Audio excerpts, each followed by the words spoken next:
Fish soup with pork naman tayo mga besh. Pag winter talaga, puro soup. Let's go! Ito yung mga ingredients.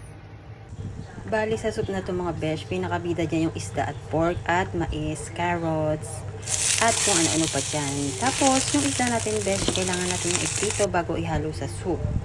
Yan o. Diba? Yan, pinrepare ko na at kinat ko na yan. After nyan, mag-boil na ng tubig. Tapos, all in na ang mga ingredients, mga besh. Wala nang patumpik-tumpik pa. Tapos, besh, pala, hindi ko na ipakita na inilagay ko dyan ang isda. Pero nakasama dyan. Dahil medyo may pinutang ka rin ang besh nyo.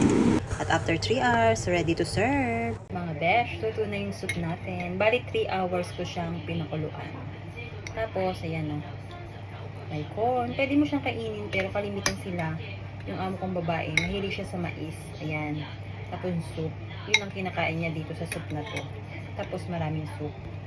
Kasi lahat ng sustansya nung pinakuluan natin na gulay at karne, yung isda, nasa sabaw na.